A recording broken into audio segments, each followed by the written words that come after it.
Welcome to Global Wednesday, Seeing Asia. I'm so excited to have you all here. This is our fourth big Global Wednesday event like this, and it is just really fantastic to have this community continue to grow and see more familiar and new faces. There are some seats up here in the front row, so please feel free to come on up and get comfortable.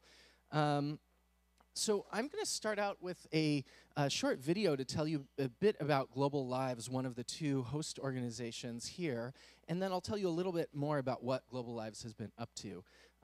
So video, please. The world is an incredibly diverse place, but it takes experiencing that diversity on a personal level to really appreciate and understand it. The Global Lives Project is a video library of life experience where we record 24 hours in the daily life of people from all walks of life from all over the world. What I think is very interesting is the way in which we present it, unraveling in real time, waking up, eating breakfast, conversing with your neighbors. It's those details that really make you connect with someone. All over the world, no matter where we are, how we live, we all laugh, we all cry, we all care about our families.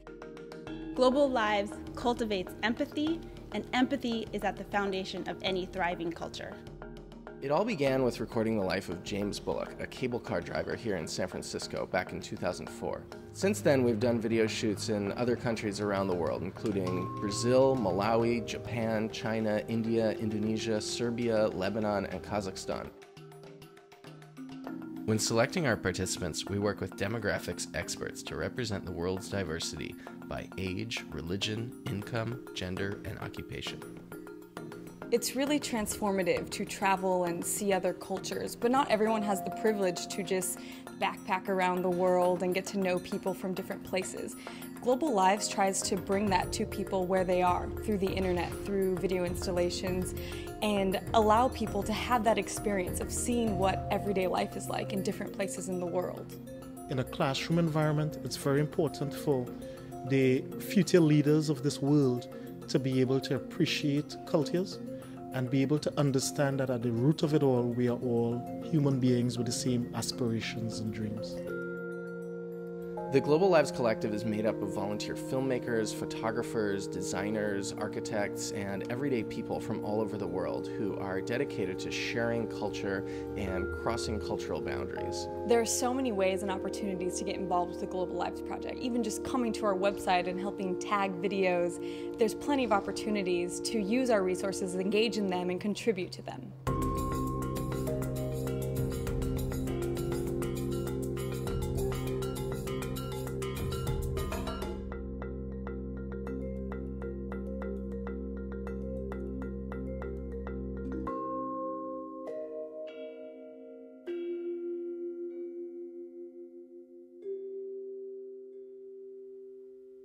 So this has been a really big year so far for the Global Lives Project. This was actually the first year that we brought our exhibit, the same exhibit that you see here behind me, to schools.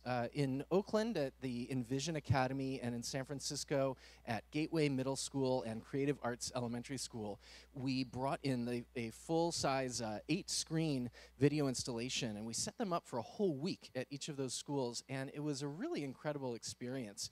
We've also got another school exhibit lined up at Palo Alto High School in October. If any of you here are educators or know of schools in the area that would be interested, I'd love to hear about it. We're finding that this kind of exhibit experience works really well in classroom environments. Something else exciting that's happened recently with Global Lives is I just got back from going out to Washington, D.C. for a workshop that was hosted by the Smithsonian to start planning our next series of 10 Global Lives shoots around the world. And that series is about speakers of endangered languages. And we've already started looking into what countries and what languages and the linguists that we're actually working with. So if all goes well, we should have a new series underway sometime next year. Another exciting upcoming event, our next event will be on July 22nd at a new bar called The Interval.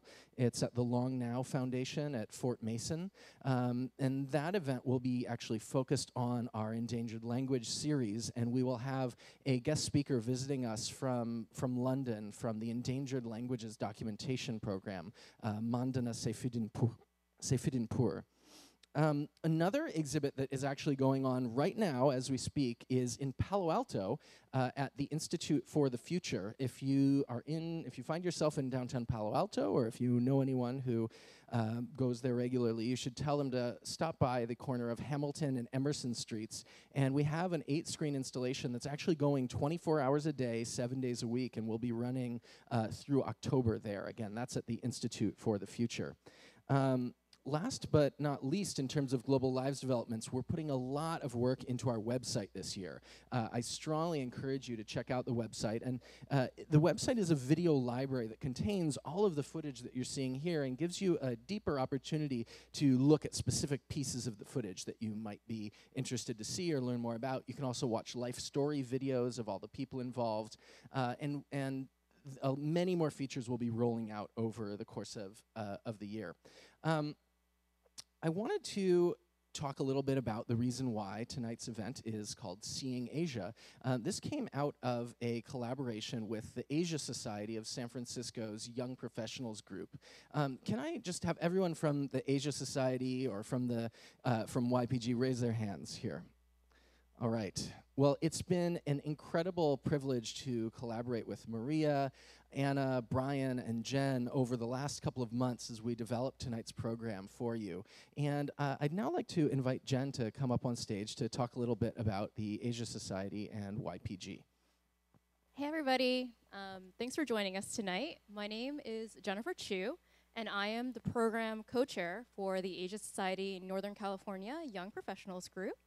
And the Asia Society is a leading international educational organization that is dedicated to promoting understanding about Asia and the diverse people and communities in Asia and the United States. And we have 11 offices all throughout the country, and we produce a variety of programs each year, including events like this and film, art, lectures, panel discussions.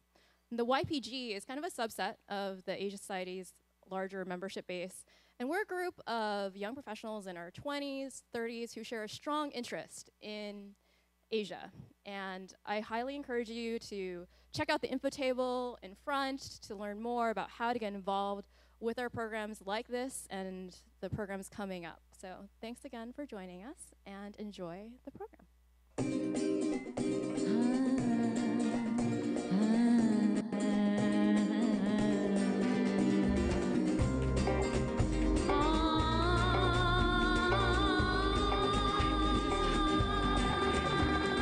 It is my pleasure to be here at the Asia Society. It's a very exciting time for the Asia Society. I feel that when I address the Asia Society, I've arrived.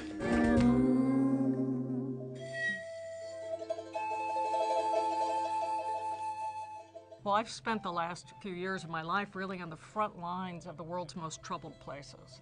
And what I've seen missing at the global level are organizations that can bring people together in common ground.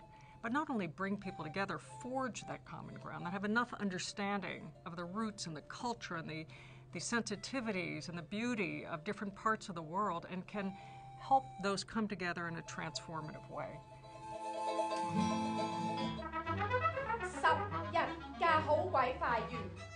Asia Society is way ahead of its time. The world that was envisioned when Asia Society was created has come to be one in which it's absolutely vital that the United States understands Asia and Asia understands the United States.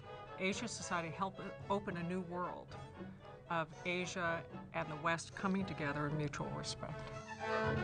There's very few organizations with the mandate that we have, which is to forge common understanding across the very vital pillars of arts and culture, education, leadership. What advice would you give to high school students who have an interest in China and policy and business. But the future of the United States has never been more closely linked to the economic, strategic, and political order emerging in the Asia-Pacific. When these three can come together in service of moving ideas forward or creating an improved state of the world, it's very powerful. So it's been a real privilege to be able to collaborate with the Asia Society on this event. I'd now like to introduce our moderator for tonight's event. I have a little story. I used to have a funny job that had me driving actually to Gilroy on a regular basis. And I would always time my drives to Gilroy to take place at 2 p.m. And some of you might know why. 2 p.m. is when KQED airs my favorite radio program, which is called The World. The World is a co-production of PRI and the BBC, and one of the voices that I had been hearing for years and years and years on The World is a woman who's here tonight with us, Kay Magistad. And when I found out that one of our board members for Global Lives, Lawrence Wilkinson, over here, you can wave your hand, Lawrence, that he had a connection to Kay, that I was so thrilled. I was like, this woman who was a voice on the radio for me for so many years was real, and I got to meet her. And obviously, the first thing I did when I met her was ask her to moderate our panel. Now, Kay, in addition to having been a foreign correspondent in China for 15 years, in Southeast Asia for 7 years, has been a contributor to the Washington Post, the Boston Globe, has worked in radio, print, TV journalism. She was a Nieman Fellow and a Radcliffe Fellow at Harvard, and she is now working on a book about China's efforts to become a more innovation-driven economy. So with no further ado, I'd like to invite Kay up to the stage.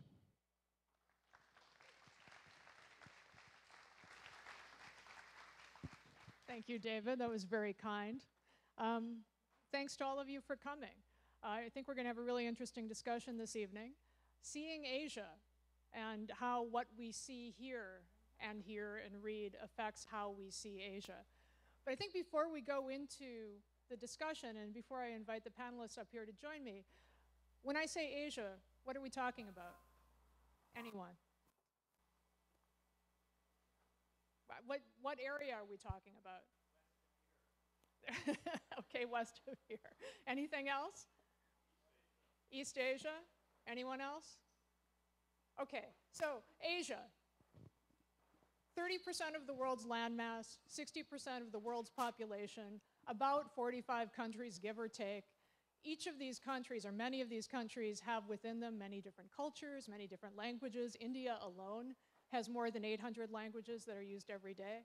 So when we say Asia, Asian American, Asia in general, we can talk about a geographic landmass. It's very hard to make generalizations beyond that, and yet in the past we have, sometimes we still do. So we're going to be looking at why some stereotypes persist, how they've changed over time. Asia is also, besides being a landmass, a place in the imagination, and not just in our imagination, but actually also in the place of Asians' imagination. Japan, at one point, wanted to have the Greater East Asian co-prosperity sphere. Singapore's Prime Minister Lee Kuan Yew talked about Asian values, insisted that Asian values were very different from values anywhere else in the world. He was actually talking about East Asian values, Confucian values, and eventually he even said, well, maybe I was making too much of it. Much more recently, current Chinese President Xi Jinping is talking about Asia for Asians. Who's he talking about? What does that mean? He has his own way of interpreting it. Within the West, there have been different ways of dealing with, of thinking of Asia over time. 17th, 18th century, it was a land of mystery, it was exotic, it was sensual. In the 19th century, in the United States, as Chinese started coming here to build the nation's railways, there was the Yellow Peril, there was the Exclusion Act. In the 20th century, as we moved into World War II, the Japanese were put into camps, the Germans and the Italians were not. Somehow, Japanese Asians were more other. In the 50s and the 60s, Asia When you thought about it, you saw images of Vietnam, of Cambodia, Korea. It was a place of war, it was a place of famine, it was a place of unrest, extreme politics. Also increasingly of kung fu and cheap transistor radios. Then we moved into the 80s and something changed. A lot of things changed. More Asians started coming to the States. More Americans started going to Asia. There was more available in terms of cultural exchange, in terms of films, in terms of representations on television. Again, some of them very stereotypical. But as, with the birth of the internet, with, more exchange, I think things have become more nuanced. There's also, as you all know, been a move toward more of an embrace of multiculturalism and a respect for different cultures within the United States. So we're going to be exploring all of these things here on our panel today in terms of how we see Asia now, the multiplicity of ways in which we can see Asia. And to help us do that, we have three wonderful panelists, and I'll ask them to come up as I'm introducing them. The first is Ivan Jaigirdar, who's the co-founder and executive director of Third Eye and the Third Eye Film Festival for South Asian films.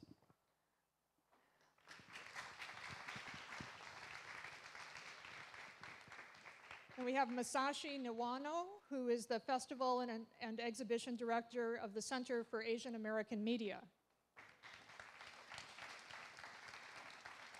And last but not least, and you saw her in the Global Lives film, and actually her film from Vietnam is right here, Naomi Ture, who's an independent documentary filmmaker and contributor to Global Lives.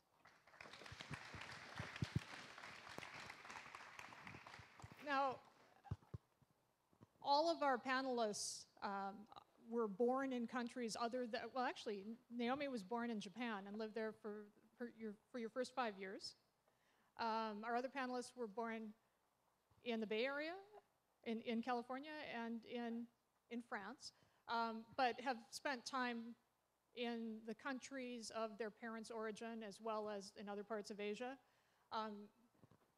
If there are people who are here who have grown up in Asian countries, we'd love to hear from you when we open up to discussion, because that's a perspective that's obviously very important as we're talking about how we see Asia, how the films and the television programs and the cartoons and the books and everything else that's out there that are available affect our impressions, our images of Asia. Let me start with you, Masashi. How have you seen portrayals of Asia and Asians in American media and film change over the time that you've grown up? And how has that affected both how you feel you're seen as an Asian American and how you see yourself? Oh, that's a good question. I would say that, it's interesting. I feel like within media, there's waves, right? So you have these offensive stereotypes or stereotypes that we really don't want perpetuated, and then at times a new character will come out, whether it's on television or in a film that we all connect to, Asian Americans and beyond, and we go, oh, that is more authentic. That's a documentary, that's a film that resonates with me. Things are getting better. And then something new comes around the corner, and it kind of does that waves. I think that through my generation, I would say the big difference is social media, and the big difference is people having that opportunity to talk back, to protest in their own ways. I think online social networks is a key space now. Activists kind of voice their opinions. And I would say that when you look at, CAM, the Center for Asian American Media, where I work at, we started in 1980. And we really were started with activists who were fed up with misrepresentations in Hollywood. And also, as an organization, really wanted to mentor, cultivate new generations of Asian Americans to really tell stories that we felt were lacking.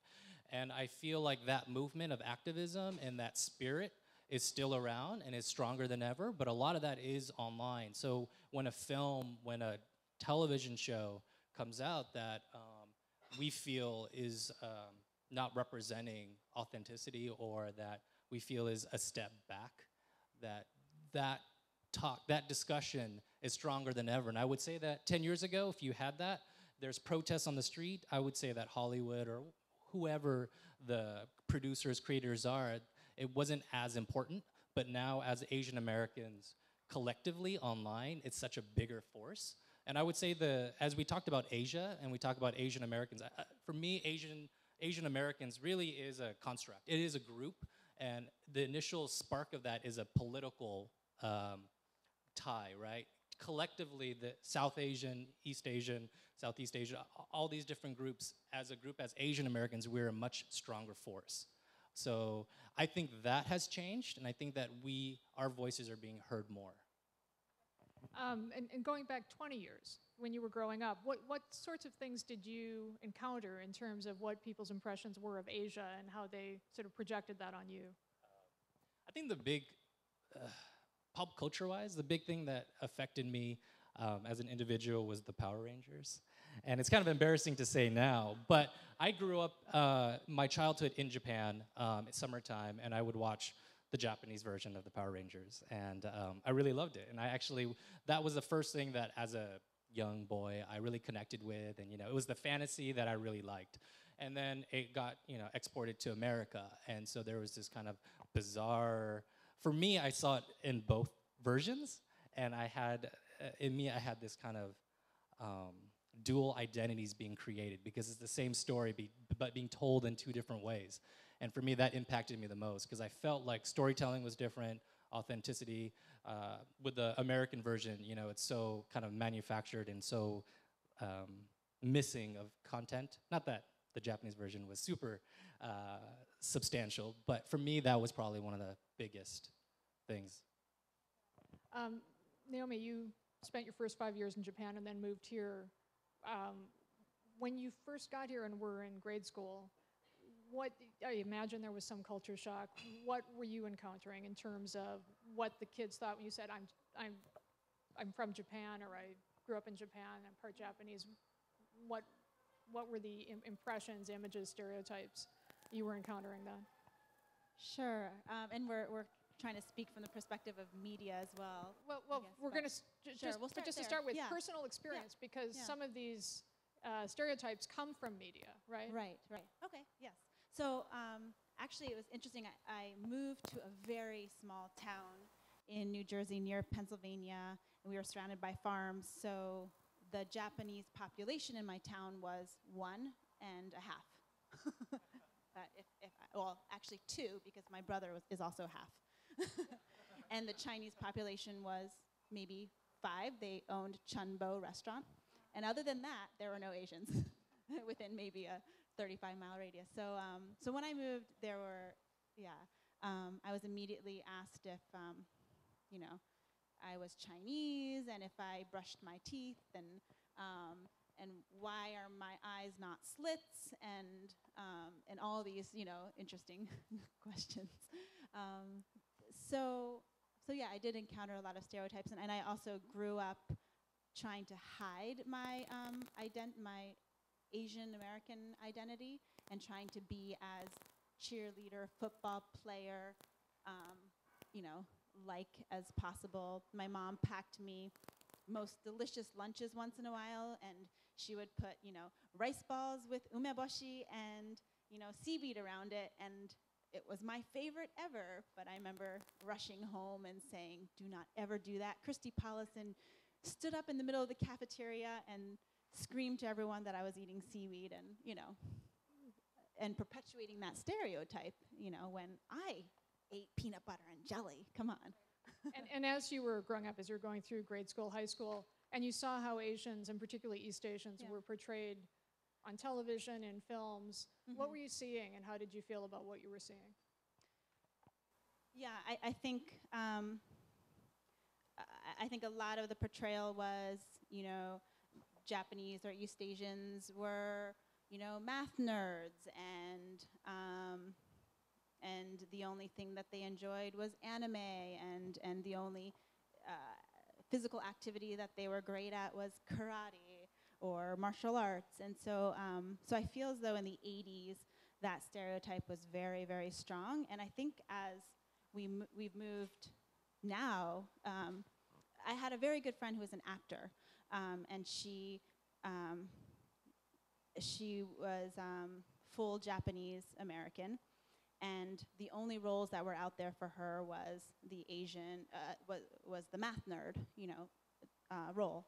And finally, we're seeing in television just a rainbow color of a lot of different cultures portrayed, and sometimes we don't even know what culture someone is from in television. I think it's just really refreshing, and so I think we're getting there in terms of the nuanced portrayal of Asian Americans and Asians. And Yvonne, you grew up you were born in France, also grew up in England? Yeah, I grew up in England. So how was the portrayal of Asians different there? I mean, given the colonial history, I would imagine that when people thought of Asia, they thought more of India and Pakistan first. Right, absolutely. And I think initially the representation, there was a lot of brown face, as it were. You had people like Keanu Reeves in brown face being the Buddha, or Peter Sellers in The Party. It wasn't mocking necessarily, but that was what I saw, was images of white people putting on brown face. And you also had Goodness Gracious Me on TV, which was the same thing. And the Raj Quartet. So a lot of sort of nostalgia towards the Raj era and the British Empire. But alongside that, you had images of Rambo in Vietnam in terms of the Greater Asia, and which were very similar to the images of Tarzan in Africa. Always the same sort of Orientalist sort of imagery, where you had a white protagonist, male, in a native country dealing with the irrational natives. So I think all those images were really difficult to deal with, and in terms of internalizing some of those images and dealing with internalized racism was part of the problem.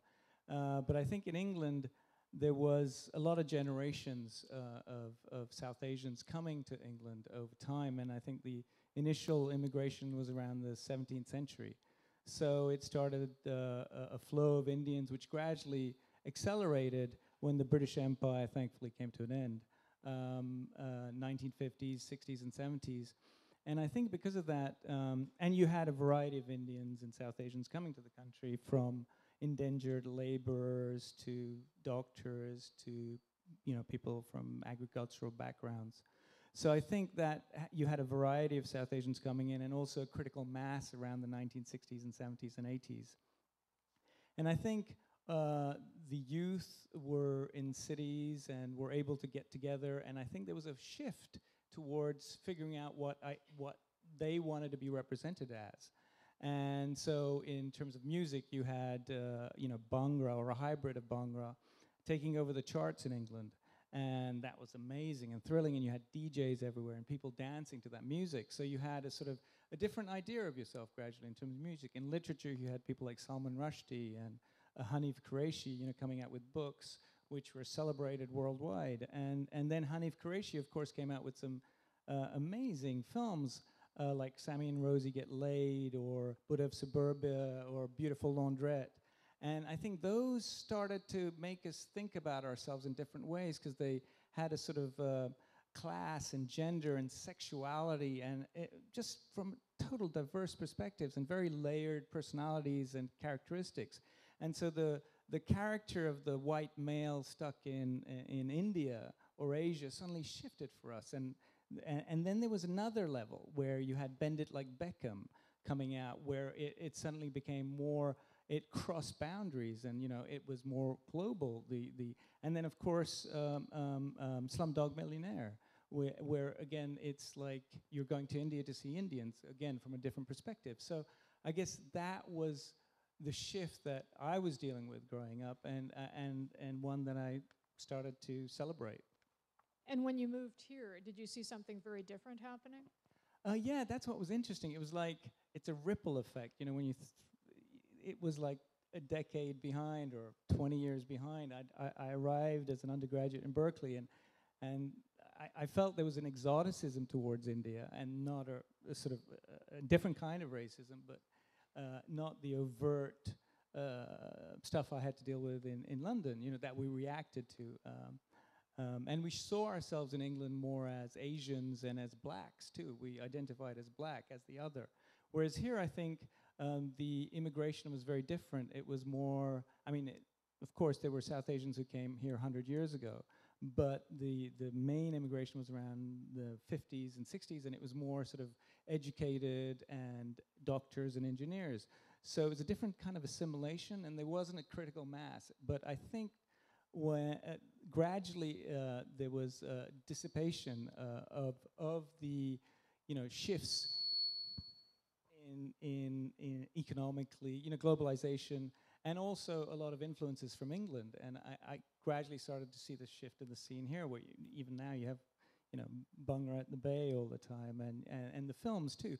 But I think initially the films tried to mimic like the sort of images that were seen in England, but they had a hard time with it. So I think you first had films like ABCD, American Born, Confused Daisies, and those films are really sort of caricatures of what South Asians are. And they're more about we're the model Americans and we want to assimilate as quickly as possible.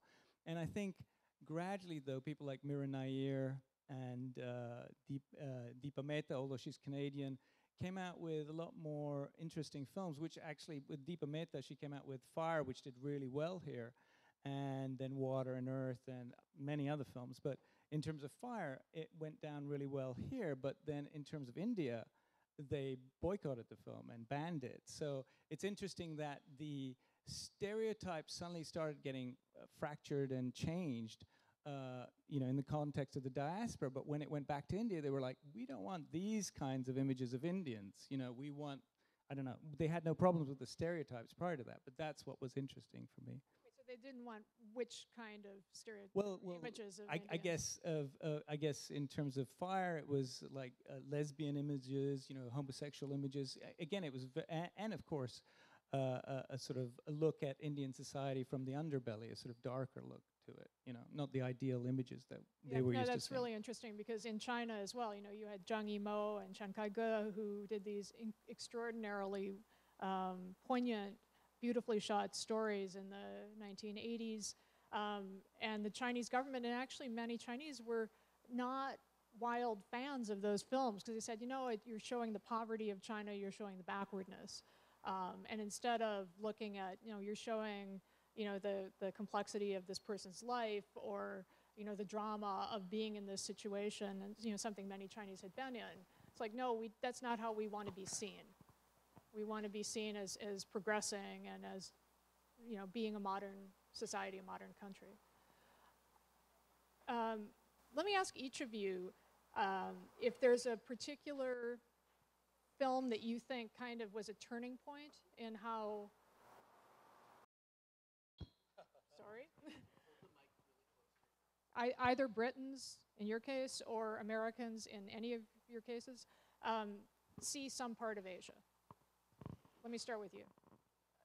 I didn't get the last part of that. See some part of Asia. I'm not going to say Asia as a whole, because it's a big place, but some country, something where, just there was the penny dropped. There was sort of a change in how that place was perceived, how that culture was perceived.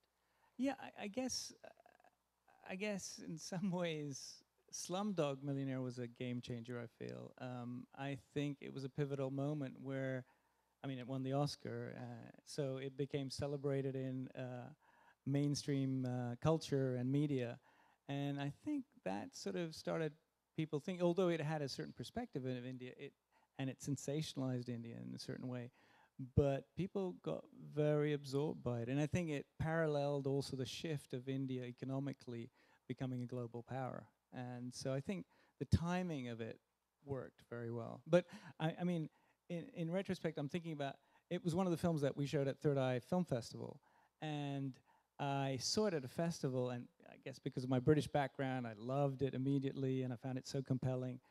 And I tried desperately to get it, and Sony Pictures had it. And I was like, how do I get it off them? They're not going to give it to me. But fortunately, it worked out. I was obsessive. Got the film, and we showed it at the Castro. And this was before it, exploded. And they came in with what they said were virgin prints. They'd never been 35 millimeter print at the time. And the Castro, I think, seats 1,400 people, something like that, and it was packed, and it was just a sensational screening. It resonated with everyone. So that's when I felt, wow, this has really been a shift in people's viewing of it. And then suddenly it started winning all the awards too. Masashi? Yeah, I mean, I think there are different, I think every generation or every, whether it's, I guess in my head it's more cinematic history, there's always those defining moments. And I think that films that I think of as things that are game changers, we have a blog that's going to come out about it, but one of them is Rashomon. I think for my family is one of the defining films of really being able to tell a story and to define Asia or Japan as a visionary kind of storyteller and as a cultural force that, you know, is a film that you take out all of the other, at the time, other things being told about Japan, right? So Rashomon's key, I think for my generation, for me, the most impactful or game changer was pretty much all of Wong Kar-wai's films. I mean, I would say that from Days of Being Wild, Chang Express, the generations of filmmakers who were inspired, of storytellers, for people who started to think of Asia as a space where there was really brilliant stuff being made and things that, whether on the independent, I mean, this was also the time where independent film was, you know, really wanted, just because of, as we talk about all these different representations, the independent landscape is where you really found a lot of, like, The Beautiful Laundrette, a lot of these amazing films, and Wong Kar-wai really is one of the heads and still is one of the big key players that really shifted how we saw not only independent cinema, but how we saw Asia. And for me, as a filmmaker, even before I went to film school, I mean, that was in my head, changed my perspective of what kind of films I would want to make and what types of stories are being told, and how Asia and America can really, you know, how the films are really kind of innovative and what I could do in that way. And Naomi? So most fiction and documentary films have a narrative, right? There's like a story arc, and because of that, the filmmaker's person and the filmmaker's subjectiveness is within that film. And so I think that's part of the reason I think Global Lives is so powerful, and I'm hoping, you know, this is kind of this generation's game changer. You know, it's participatory media. We're bringing in perspectives from all over the world, and one very unique feature about Globalized videos is that it's 24 hours. And so the filmmaker is forced to stop interpreting and just film a life unraveling. And then the viewer, in addition, is also asked to just sit and watch. And you might just be, you know, someone might just be drinking a cup of tea or just pulling a rope for 10 minutes, whatever that might be. And so I think that in itself, you know, our experiences as we live our lives is the most individual and authentic experience you can have. And it's nearly impossible, obviously, to achieve portraying every single person in this entire world and you know, Asian culture, as you were talking about in the beginning. But I think this is a great attempt. And so, you know, one of the reasons I think that this Global Lives is very powerful. Now, each of you, besides being creative individuals in your own right and curators, are also consumers. You're consumers of popular culture, you're consumers of news. Let me ask each of you, when you look at news coverage of Asia, different Asian countries, the region as a whole, how do you think it's doing in terms of giving you a balanced, realistic portrayal of what's happening on the ground? Well, I mean, if you include Iran in Asia, and a lot of people do, I guess that would be a good litmus test in terms of representation of Iranians. I mean, interestingly enough, not that this is a side note, but I think the soccer or the football that we've been seeing over the last week, I was watching it with a lot of friends, and we were seeing Iran play, and everyone was kind of stunned at seeing Iranian players as being so, you know, more modern with tattoos and certain kinds of haircuts. So I think there is definitely a limited sort of representation of Iran, for that matter, which is still stuck in our heads in terms of South Asia. But I think in general, I think it's true. I think the stereotypes are still endemic and deep. And I think part of it is that it's institutional in many areas. So I think it's great to have a diversity of images everywhere to break that up from all sorts of images. But I think it's really a something that's got to be a challenge all the time. And another sort of side note is, one of the things I find interesting is now when you fly in a plane, you get selections of films, and you get a lot of Asian films. So again, it's because there's people paying for the flights, but it's a shift. And I think the shift is occurring, but there's institutions that we have to deal with gradually. And the news media is an institution in and of itself. So I'd say the commercial media is still a real problem, but a lot of independent media is open. Yeah, I would say that we're really in a fascinating time, and I would say that it's both almost the best and the worst it's been, in the sense that there is so much to consume. There's so much oversaturation of media, news, journalism, just a lot of different types of media, and that's good and bad, is that it's hard to consume that so much or know. I would say that I feel, at least for me, things have shifted in this of who are the gatekeepers of news. And I would, a lot of the news that I get, whether it's on social media or it's through journalists or people who I respect, it's much easier for me to get that connection, and instead of waiting till 7 o'clock to know what's the main stories on the news. And I think that is something that is really changing how we consume media, is who are the gatekeepers. And a lot of times that's people we have 1 or 2 degrees of connections with. So that's kind of a fascinating time for that. I would also say that I recently got Comcast, and I have 900 channels. And when I first got it, I was like, what the hell is going to be on 900 channels? But the more I watched it, they have pretty much well, not every, but there's a lot of different Asian countries and their nightly news, right? I can watch Vietnam, I can watch Japan, I can watch China, I can watch India. And so CCTV? Yeah, and the Philippines. So I think it's really interesting that you have these options. It's just a matter of, now you have to be more proactive or more engaged on where you're getting that media and news. And Naomi, how about you? Yeah, I guess I agree with everything you're saying. And just one extra thing is, I still feel as though, the commercial media in the U.S. is still so U.S.-centric, and I think that's very sad, especially in light of the fact that we have so much other rich, nuanced content out there that we can engage with, but we're still feeding that perspective. You travel anywhere else, even just to Canada, and you're getting such a more nuanced viewpoint of the world. I'll say as a journalist that while there are many hundreds of American foreign correspondents out there who are living in Asian countries and other parts of the world and sort of trying to be as rigorous on the ground as they can, there have been cuts in media budgets over the last decade, and that's made it more challenging in some ways.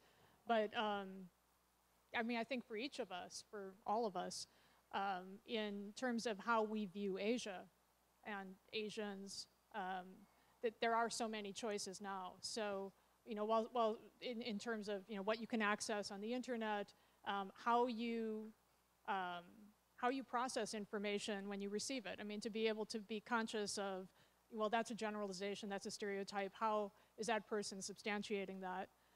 And I think we all have reached a point where we need to be smarter consumers of news, entertainment, information, and just be aware of when any of these things is influencing how we see a group of people, Asians included. Go ahead.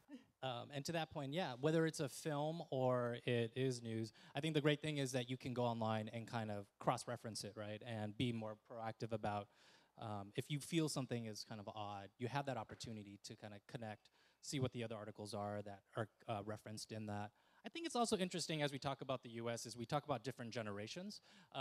First generation, second generation, I'm second generation. My parents, they came here in the 70s, and they still pretty much only watch Japanese TV. And they watch Japanese TV on VHS tapes still, that they get at their local, Japanese store on the South Bay. So, there is a lot of opportunities, but if you ask my mom or my father, they will tell you, what's on NHK last week, So I think it's interesting as I move forward and I'm just kind of, ADD, just looking at all these different things. My parents are very focused on what, the Japanese broadcast is telling them. And so we have these really interesting conversations because of that.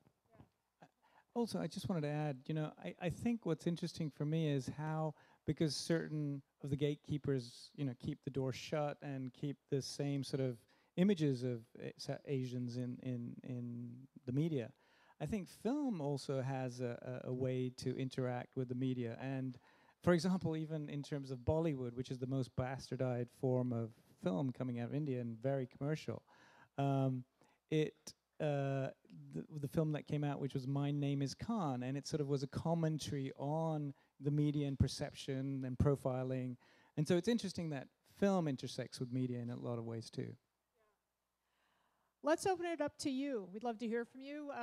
Questions, comments, anything? There's a microphone going around, I think. Or maybe it's mine. I think. And please give us your name and your affiliation if you want to share one. Okay. Oh, sure. I'm Seth Tobolsky. I'm actually a first-year medical student on the East Coast. I'm just interested in film. This is kind of a specific question. But what do you guys think of Eddie Huang's new upcoming series, Fresh Off the Boat? I'm just curious to hear what sort of specialists are thinking about it, because I've heard a lot of things. So. Do any of you know it? Have you? Yeah. Yeah. Yeah, it's interesting, and I see a lot of conversations. Cam, on our website, we have an article about Fresh Off the Boat, and there's a lot of the speculation right now is because no one's seen it, or a lot of people haven't seen it. I'm probably going to see it soon. I haven't seen it yet myself, so it's hard for me to really dissect the film. I think that it has some good things going for it, as far as the author, as far as the actors. A lot of the actors who are in it are known for being in a lot of Asian American projects and are very much tied within the movement of pushing, more realistic representations of Asians in the media. So I see the team. I don't know all the teammates, but I see key components. Randall Park is the father. So I have hopes that it will be good, but it is tricky. It's a very controversial title based off the book. But there's it's kind of, it'll be interesting to see how it comes out, what the actual product does. Similar, they have the new show Blackish that's coming out in this fall time as well. So it's interesting. I think that there's a conversation to be had about Asian Americans. It's almost, it's kind of similar to the LGBT community where we are looked at as a market, which is great. But then at the same time now, we really need to evaluate what is the product that is being not catered to us, but geared towards us. I don't know. Yeah. Other questions? Yeah, we have one back here. Thank you. My name is Chris. I'm from Singapore. I have been here for 9 months and observed America. I just have some comments to make. Firstly, with respect to the initial comments by Mrs. or Miss Mary Kay Magistad about Singapore, Lee Kuan Yew. If you had not mentioned Lee Kuan Yew, I wouldn't have been now speaking to the mic. So I thought I would say something. Lee Kuan Yew was talking about Asian values, not as a contradiction to Western values, but it was just in the context of Singapore and Asia. So it was not anti-Western, but not pro-Asian, but just pro whatever we are. We all have our different values, but there are some universal values. That's my first comment. Second comment about America. I think Asia, to me, as a Singaporean, I think a lot of Americans and basically Westerners think Asia is a unified, monolithic block, but it's not. I mean, I studied in Germany 35 years ago. When I said I was from Singapore, they thought people in Singapore eat dogs, So I said, no, I don't eat dogs, but maybe other countries, but I don't. There's this prejudice, really, I think, in Western thinking, including in America, that Asia is something monolithic, A, B, that Asians are different, and they are. But if you look at the map, Asia, to me, is more than just, India, China, Japan. Asia is so diverse. So I think Americans, Westerners, if I may say so, and I hope I'm not saying something, I don't mean to be politically incorrect. I think Americans have to see Asia as very diverse. Europe is, to me, not as diverse as Asia. Europeans have something in common. They have the Christian religion, their languages, apart from maybe Estonian or Finnish, are part of the wider Indo-European language. But Asia, there's no such thing as Asia to me. Asia is basically very diverse. One more last comment. The only thing I would say which unifies Asia as Asia is if you look at the East Asian countries, China, Japan, Korea, Vietnam, Thailand to an extent, and Singapore too, because we are 75% Chinese. These countries have more in common than, say, Iran. Iran, to me, is it Asia? I've seen Iranians, a lot of them to me look actually like Italians or Mediterranean types. So to me, Iran is, I'm not very sure it's Asia. So I hope Americans can look at Asia not as a monolithic block, but as very different countries. And Asia basically is not only diverse, but also very, I would say, most countries in Asia look to America as a model. One more last comment, if you don't mind. After being here for 9 months, I have to say one more last thing. I lived in Europe for 25 years. I think in America, you do not need to be apologetic. I think Europeans still have to come to accept that the world has become very large, and it's difficult, except maybe for England, but the rest of Europe finds it hard to become multicultural. America has done that. So I think America actually is a shining example to the rest of the Western world. Thank you. And one quick, great comments, and thank you. I will just say, related to Lee Kuan Yew, I interviewed him. He certainly told me that, his idea of Asian values was in opposition to Western values. The individual comes first, and with Asian values, it was you think of yourself as part of a group, as part of a family. You're respectful to your elders. You're respectful to those who are more senior to you. But I think over time he tempered the way he was promoting Asian values. Yeah. Other comments, questions? Yeah. Oh, sorry. I think Masashi wanted. I don't know if I heard it right, but you mentioned the part about not being apologetic and that this is a diverse a place that is open to diversity and that we should be proud of that. I'm not sure if I heard that all right, but to that point, I agree. And a lot of what we do at CAM is right now we have this. So just if you bear with me, we have this new initiative called Memories to Light, and we're really collecting home movies from Asian Americans from the 70s, 80s, anything you have on film. We're taking that footage and using that in different ways, whether it's creating new films or using that to redefine American history. But a lot of times when we talk to first-generation Asian Americans or our parents who have this footage, they are always very much of, my stories don't matter, or there's nothing unique or interesting about what I do. Maybe my children have that exciting story. And so I think there is new generations who are, whether it's through culture, food, film, TV, I think there's ways we're now more open to celebrating what makes us unique and our roots. And I do see a lot more within at least the festival, more interest for Asian Americans of figuring out what their roots are and celebrating that with their family and their parents and first generations who may not have that initial thought in their mind. Okay, we have a question here. Okay. Hi, my name is Rebecca, and I will begin by saying I apologize because I came late. So I'm not sure if you have already discussed the question that I'm about to ask. But I understand that you're discussing a relationship between Americans and Asians or Asian Americans, but I'm also curious if you could shed some light on the image that Asians might have in other cultures and other countries. What, if any, media is being displayed in, let's say, Latin America about people in Vietnam or of the like? Because especially as we grow into a more multicultural world, specifically America itself, I'm curious what kind of ways we're melding the pot, so to speak. Well, I mean, one of the things that's interesting is I think it is important for Asians to dialogue about Asia within themselves rather than putting Europe at the center. And one of the films that come to mind is Ang Lee's Life of Pi. But in terms of just Asian films, I have to, unfortunately, or fortunately, because there's parts of Bollywood that I really enjoy, but Bollywood is seen globally.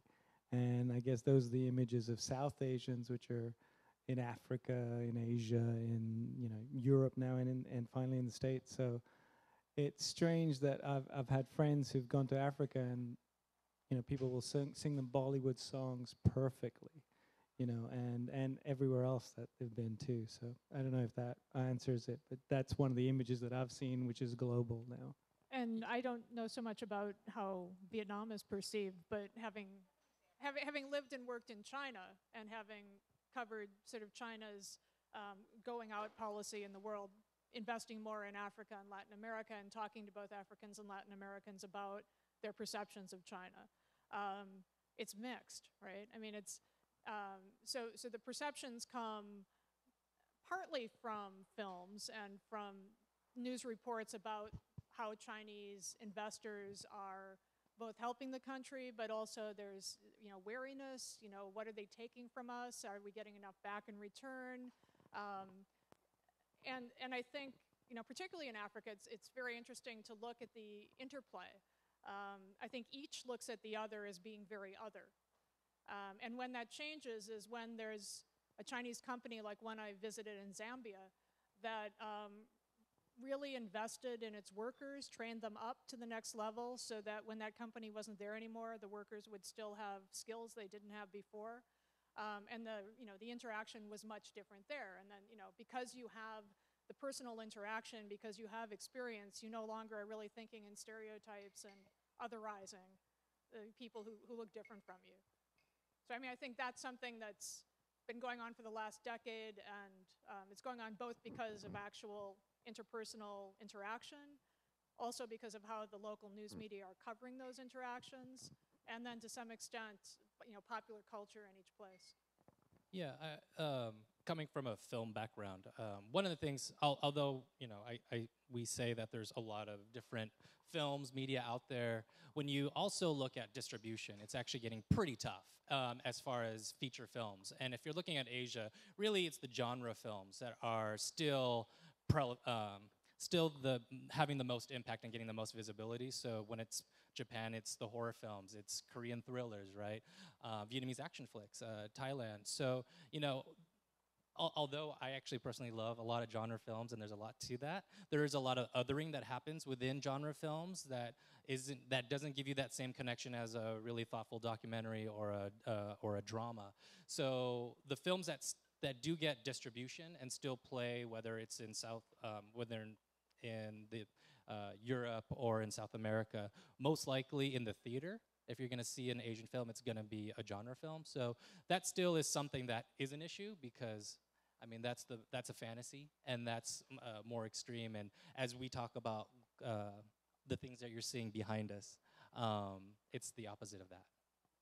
So we have time for maybe one or two more questions. I've got one over here. Okay. Hi, just a quick question about how you feel news sources in parts of Asia are changing perceptions that we have towards, say for instance, CCTV in China. When it comes to coverage of the US, it's mostly talking about military bases and Snowden and hacking, but then say CNN sources here would be talking about China in the Southeast Sea. So just how does news, change perceptions? Well, we're kind of talking about apples and oranges when we're talking about CCTV and CNN, because CCTV is a government-run arm of the propaganda department. Literally. And it's a tough time right now to be a Chinese journalist, because while there are many Chinese journalists, particularly in their 20s and 30s and to some extent 40s, who really want to do good journalism, and over the course of the past decade have, they found ways to, they're blocked from doing investigative reporting in their own province, so they go to the next province and they do investigative reporting there. They find ways of skating right up to the edge of what's allowed. sometimes they cross the line and they end up in jail. But within the last year, the new government, Xi Jinping's government, has told both journalists and academics that they shouldn't talk about the evil Western concepts, rule of law, democracy, human rights, civil society, constitutionalism, following your own constitution. And just in this last week, there's been a directive to Chinese journalists that, two directives. One is if there's any violence that involves the government, cracking down on Uyghurs in Xinjiang, the Turkic Muslim minority in Western China, you can only use the Xinhua report, which has been approved by the party. And the other thing is if you want to do any critical reporting or investigative reporting, you have to ask your editor, who has to ask the party person who's in the media organization.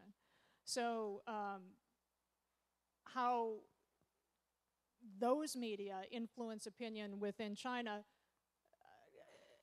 among a large number of people they do, but among an increasing number of people, particularly young people who are online, they have other ways of getting information, even though there's a firewall, even the Great Firewall, basically the censorship that blocks pretty much anything that the government feels to be threatening or critical.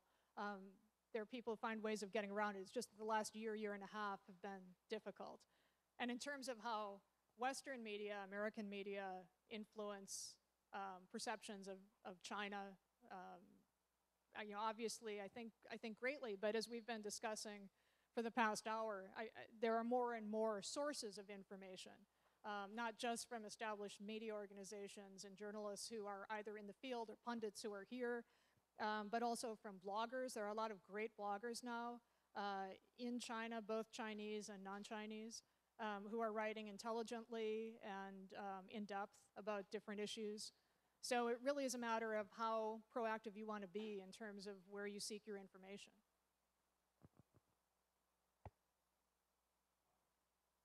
And do we have one more question? I've got one over here. Okay, last question. Okay. Hi, my name is Dolfakar, and I'm originally from Iraq.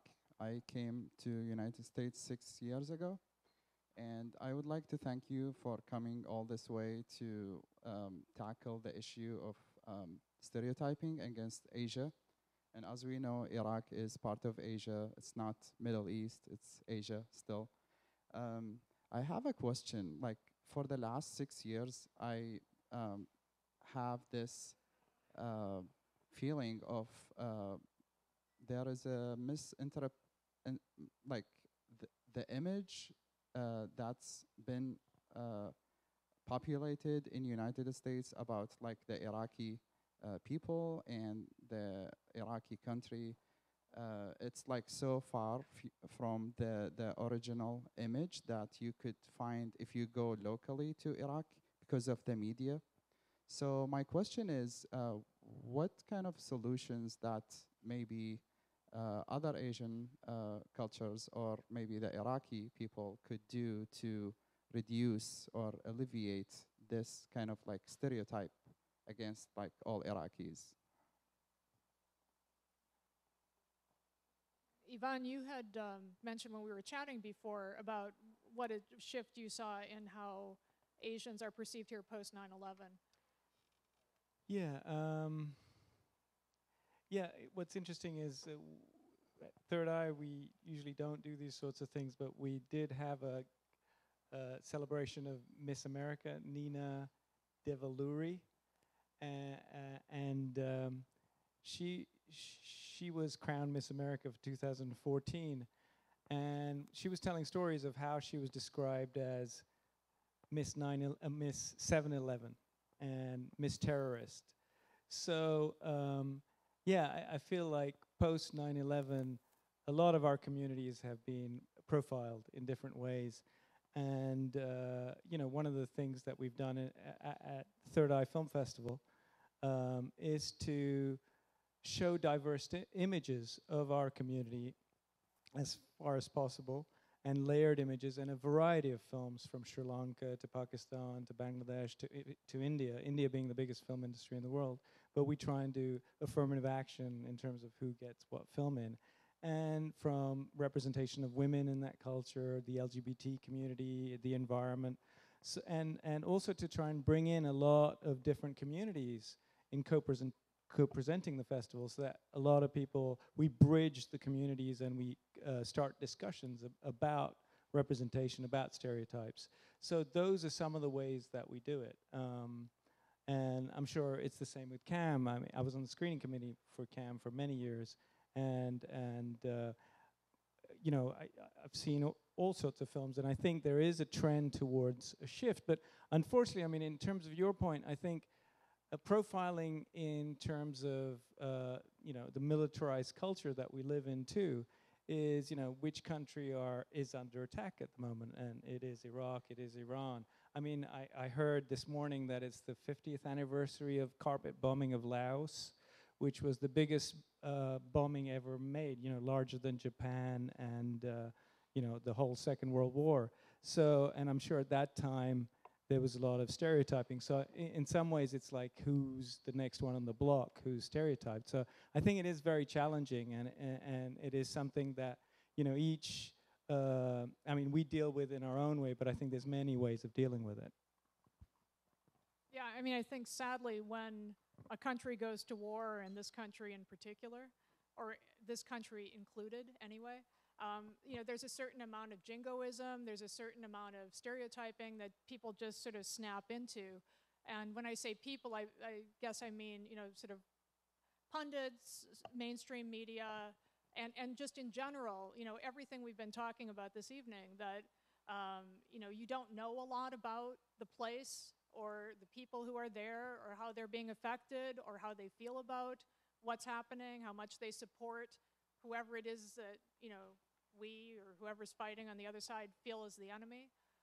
There's just, you know, there's a lack of a bridge. There's a lack of genuine understanding of what's happening on the ground. So, I mean, as a journalist, I have always felt that, you know, what I can do is be there on the ground and try to tell the stories of the people who are living that experience. And there have certainly been many American journalists who have tried to do that in Iraq. But that, you know, I think everything you said is completely valid, and there are a lot of stereotypes, and there are a lot of misperceptions. And, you know, again, it's, you know, what are you listening to? What, you know, where are you listening from? What is it that you're hearing? And I know I'm preaching to the choir here because you guys are all here listening to this, but, you know, it's something that I think the more people do in America or anywhere else, the less there will be those sorts of misunderstandings and that kind of prejudice. Any final thoughts? Well, I guess what's interesting about what the gentleman was saying is that on the one hand, we have such an incredible amount of images in our global world, you know, instantaneous. We can see images all over the world in a second on your iPhone. But at the same time, and that's the paradox, which I feel is being brought up, is that there are certain stereotype paradigms that seem to come up over and over again, and that take over, you know, that demonizing of a certain culture, of a certain person. And I don't know how to, I mean, there's a shift, but it always seems to, you know, war seems to take place in any case. So I don't know. Bring out the worst in people that way, yeah. And I wonder if, you know, one of the solutions is to, and we've seen this through time with other cultures, is kind of to normalize individual people within, you know, the Iraqi culture. See a little girl who's learning how to skateboard, you know, doing something that someone here in the U.S. might relate to, you know. So, and I've seen those sorts of kind of mini documentary projects happen, and I think the more that we can push that out through film festivals and through other, you know, channels and distribution for all cultures, I think, you know, obviously global understanding will and empathy will increase. Yeah, I say that media is changing, and the way films and pieces are being created is changing. I would say through Kickstarter, through spaces where people really have that opportunity to help fund, to help support, promote projects. You know, the more, I come from the background where film festivals and organizations are really important to launch programs, but a lot of stuff that plays at festivals play on HBO, will play on Showtime, and it continues on once it captures that buzz. And what that, for me, means is that the more active you are, the more you either, if you think something's offensive, the more you're vocal about it, or if you support something, the more you support it online or through your friends or your family, the more that project or blog piece or whatever has an opportunity to really spread out. And you know, one of the reasons why I live in the Bay Area is because I do feel like we are very media savvy, and that we have this, the Bay Area has a history of social justice and activism, and that spirit that we want these representations to progress and to move forward. And living in other cities in the US, I think there's different ways, different places consume media. So the more we can be active and be promoters, I think it helps the US as a whole.